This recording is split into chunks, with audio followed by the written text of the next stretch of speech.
Hello guys, so today it's another vlog at ang vlog natin for today is may katanungan tayo ito, sagutin natin. Sir, ano po ang tamang settings ng camera para sa product photography using Lightbox? Yan, using Lightbox. We have the Lightbox, we have the camera.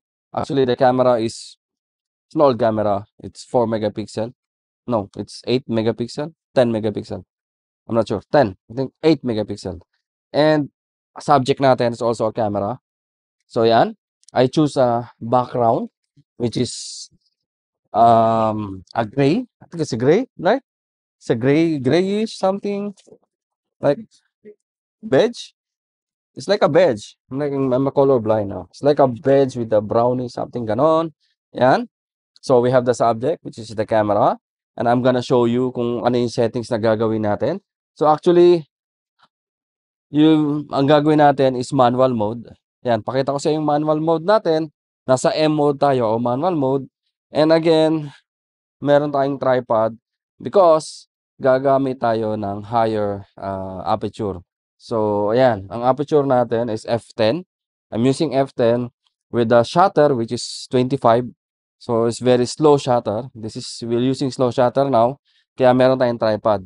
ISO is 400. I believe ISO 400. And ayan, try natin yung ang picture. So, ito f10.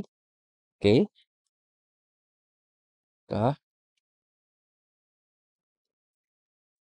Okay. Okay.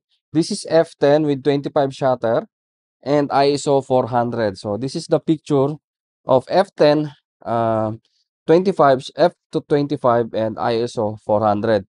So yan, white balance. Nasa auto ang ating white balance. And ayan, try ulit tayo. We'll try to decrease the aperture which is f8. Yan, try natin ang f8 aperture. With shutter, we'll increase yung shutter like 50 shutter and ISO 400. Just take a photo and yan. So this is ito yung on natin 50 1:50 over 5.8 f8 aperture and ISO 400. So this is the picture guys. And suggest ko lang kung kukuha kayo ng product photography, it's more better kung nakatether siya sa PC o laptop. So it's advisable na mas maganda na nakabit ka sa laptop para pagkuha mo diretso sa laptop, makikita mo kaagad yung output kasi sa camera hindi talaga siya accurate. Hindi siya accurate yung screen ng camera. So ayan, I suggest meron kayong laptop, then tether tools o USB direct sa inyong PC o laptop para at least makita nyo kaagad yung outcome o output ng inyong pictures. But again, ito sample lang.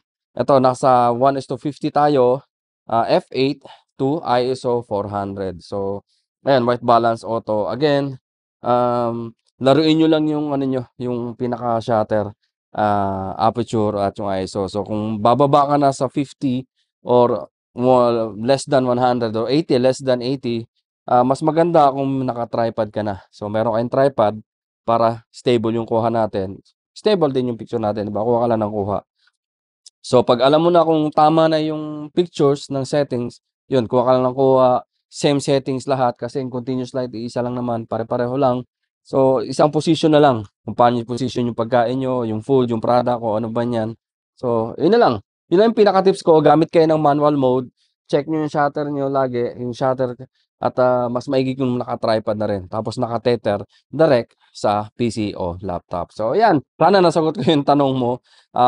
Shoutout kay kay Erwin Gines. Ayan. Sir, ano po, ayun sabi niya, sir, ano po ang tamang settings para sa product using Lightbox? Again, shoutout kay Erwin Gines. Ayan, sana nasagot ko yung tanong niyo.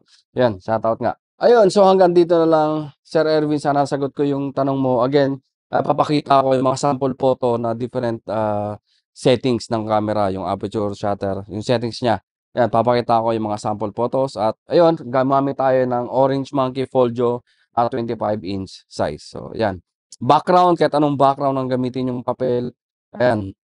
So, pwede na kayo maglaro kung anong style ng kung anong background ang gusto nyo. At yun na nga, guys. So, thank you and mabuhay. Again, check nyo sa website namin www.abworld.com, mga product namin sa photography. Thank you and mabuhay.